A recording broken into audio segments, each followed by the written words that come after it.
Hello welcome back. ഇന്നത്തെ recipe നല്ലൊരു അടിപൊളി ടേസ്റ്റി കാട റോസ്റ്റാണ്. അപ്പോൾ ഇതുണ്ടാക്കിയെടുക്കാൻ വേണ്ടിയിട്ട് ആദ്യം തന്നെ പാൻ ചൂടായതിലേക്ക് 2 ടേബിൾ സ്പൂൺ കോക്കനട്ട് ഓയിൽ ചേർത്ത് കൊടുക്കാം. ഓയിൽ നന്നായിട്ട് ചൂടായി വരുന്ന സമയത്തിലേക്ക് ഒരു 5-6 ചെറിയുള്ളി സ്ലൈസ് ചെയ്ത് ചേർത്ത് കൊടുക്കാം. ചെറിയുള്ളി നന്നായിട്ട് ഗോൾഡൻ ബ്രൗൺ കളറാകുന്നത് വരെ ഒന്ന് വഴറ്റിയെടുക്കുക. അതിനുശേഷം ഒരു വലിയ സവാള ചോപ്പ് ചെയ്തേക്കുന്നത് ചേർത്ത് കൊടുക്കാം. ഇതിലേക്ക് ഒരു 1/2 ടീസ്പൂൺ ഉപ്പും കൂടെ ചേർത്തിട്ട് നന്നായിട്ടൊന്ന് വഴറ്റിയെടുക്കുക. അടുത്തതായി ഇഞ്ചി വെളുത്തുള്ളി പച്ചമുളക് കൂടെ ഒന്ന് ചോപ്പ് ചെയ്തിട്ട് ചേർത്ത് കൊടുക്കാം.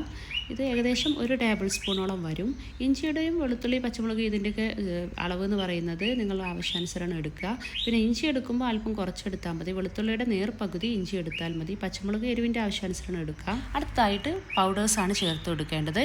തീ ലോ ഫ്ലെയിം ആക്കി വെച്ച ശേഷം മഞ്ഞൾപ്പൊടി, മുളക് പൊടി, മല്ലിപ്പൊടി, കുരുമുളക് പൊടി, ഗരം മസാല ഇത്രയും പൗഡേഴ്സാണ് ഇതിലോട്ട് ചേർക്കുന്നത്. അളവും കാര്യങ്ങളൊക്കെ ഇൻഗ്രീഡിയൻസിൻ്റെ ലിസ്റ്റിൽ കൊടുത്തിട്ടുണ്ട്. അത് കമൻറ്റിലും അതുപോലെ തന്നെ ഡിസ്ക്രിപ്ഷൻ ബോക്സിലും നിങ്ങൾക്ക് കാണാവുന്നതാണ്.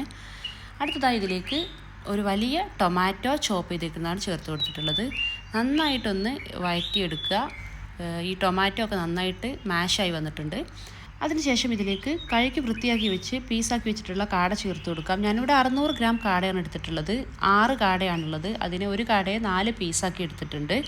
പിന്നെ ഇതിലേക്ക് 1 ടീസ്പൂൺ ഉപ്പും കൂടെ ചേർത്തിട്ട് നന്നായിട്ടൊന്ന് ഇളക്കി വഴറ്റിയെടുക്കുക.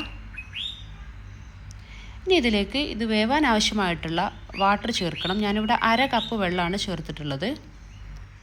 നന്നായിട്ട് ഒന്നും കൂടെ ഒന്ന് ഇളക്കി മിക്സാക്കി എടുക്കുക.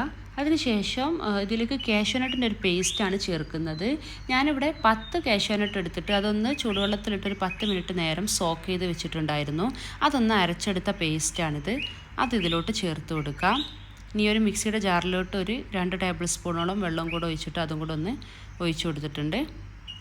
നന്നായിട്ട് ഒന്നുകൂടെ ഒന്ന് മിക്സ് ചെയ്ത് കൊടുക്കുക.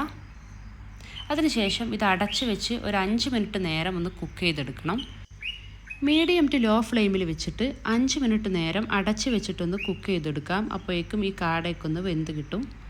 ഇപ്പോൾ ഇതിൽ അല്പം വെള്ളമുള്ളതായിട്ട് തോന്നുന്നുണ്ട്. പക്ഷേ നമ്മുടെ ഇത് കാടയൊക്കെ ഒന്ന് വെന്ത് വരുമ്പോഴേക്കും ഈ വെള്ളം ഒന്ന് വറ്റി കിട്ടും. അപ്പോൾ 5 മിനിറ്റ് കഴിയുമ്പം ഇതൊന്ന് തുറന്നിട്ട് ഇതിലേക്ക് ചെറിയ ജീരകത്തിൻ്റെ പൊടി ഒരു 1/2 ടീസ്പൂൺ ചേർത്ത് കൊടുക്കാം. പിന്നെ കുറച്ച് കറിവേപ്പില കൂടെ ചേർത്ത് കൊടുക്കാം.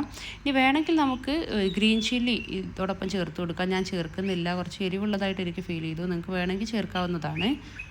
അപ്പോൾ ഞാനിത് അല്പം ഗ്രേവിയോട് കൂടിയാണ് സെർവ് ചെയ്യുന്നത്. നിങ്ങൾക്ക് ഇത് വറ്റിച്ചെടുക്കണം എന്നുണ്ടെങ്കിൽ ഒരു 5-10 മിനിറ്റ് നേരം ഇതുപോലെ തുറന്ന് വെച്ചിട്ടൊന്ന് കുക്ക് ചെയ്തെടുത്താൽ മതി. അപ്പോൾ ഇത്രയേ ഉള്ളൂ. നമ്മുടെ അടിപൊളി കാട റോസ്റ്റ് റെഡി ആയിട്ടുണ്ട്. ട്രൈ ചെയ്ത് നോക്കുക. ഫീഡ്ബാക്ക് അറിയിക്കുക. ബൈ.